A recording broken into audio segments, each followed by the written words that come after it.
Hey guys, I wanted to talk about another Spyderco knife.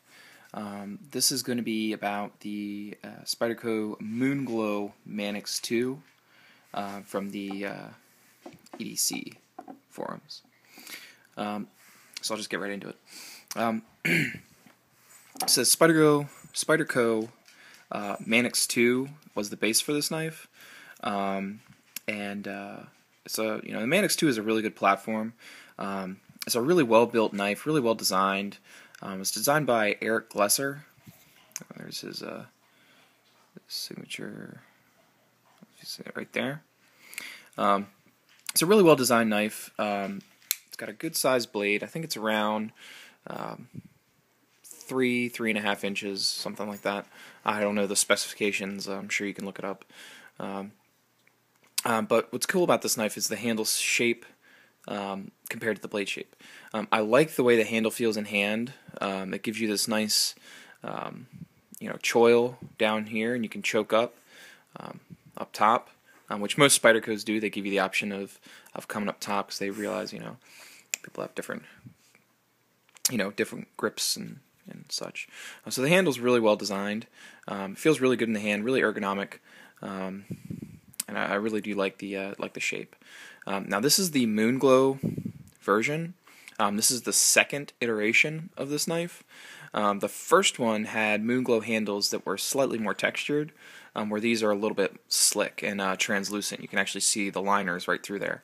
One thing I noticed, I didn't expect it to be as slick as it is, and maybe that's why I have such a kind of an issue with it, because I didn't expect it. When you're let down, it kind of ruins the expectation. If you have high expectations and they don't meet those expectations, then you're, disappointed. But if you can see, it's extremely shiny and extremely slick. When I originally got this knife, most of the Spyderco knives I have that except for the backlock ones, I like to give the little finger flick. Well, I got to loosen the pivot a little bit on this guy, but I like to give the finger flick. And when I did that the first time with this knife, because these handles are slick, it almost shot right out of my hand. I didn't quite have a good grip on it with my thumb, and it, shot right out of my hand. So I wasn't expecting these to be as slick as they are, and it kind of doesn't lend itself well to the nature of the Manix 2. It's billed more of a hard use, knife, and these handle scales being what they are, kind of, eliminate that hard use feature, which is, I don't think this knife was ever designed to be, this specific model, the Moonglow model, was ever designed to be a hard use knife, being that it is, wipe the fingerprints off, being that it's a special edition. So I don't think it was ever built to be, hard use. You're supposed to keep this and collect this, and you're not supposed to beat it up or anything like that. That being said, it does have S30V steel, which is really cool. It's good to have higher line steel. Holds an edge really well. It came super sharp. All Spydercos seem to have a really a good knack for coming out nice and sharp. The other thing I want to talk about with this knife, actually we'll go over the Moonglow a little bit more first. The Moonglow actually really is bright. I have some other glow-in-the-dark stuff, but this is really cool. So I get my Chloris XT10. I really recommend this flashlight if you're looking for like a fairly decent budget knife. This thing is really bright. I need some new batteries, but normally it puts out about 470 lumens. I think it's probably down to about 200 now. So if you just give this a brief pass by. Even though we've got plenty of light in here, you can see how that glows just with those couple passes. So the Moonglow is really bright, and it's really cool. It's not a nice knife you're going to carry around and use every day, but it's something you could take out and show to your friends. Say, hey, look how cool this is. It glows in the dark. But the other thing I want to talk about was just the design of the Manix 2, and more specifically the pocket clip. I don't know if I'm the only person that has this issue with it. And it's not really an issue; it's more of an annoyance. When I put a knife in my pocket, I keep it in my front right pocket, all the way butted up against the the edge of my jeans. If this is the knife, this is the edge of my pocket right here. It sits in my pocket. I want it to be flat against that as flat against that as possible. But because of the design of this pocket clip, you'll notice if the knife is flat, then the pocket clip is at a cant. And if the pocket clip is straight, then the knife is at a cant.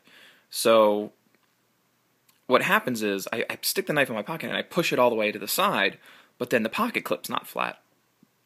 And then what happens is over time it kind of starts to wiggle and shift as I walk. And this stays up against, the blade stays up against my jeans, but then the pocket clip walks itself flat. It wants to be flat against that surface. And what happens is the knife ends up sitting like this, with this very edge right here sitting on my jeans, and this in the middle of my pocket. And it's really annoying because I try not to carry multiple things in pockets, but I got a lot of crap that I carry around, so that kind of impedes on everything. And if I try and stick my hand in my pocket, bam, there's the the knife in my way, and I gotta push it. Just dropped it.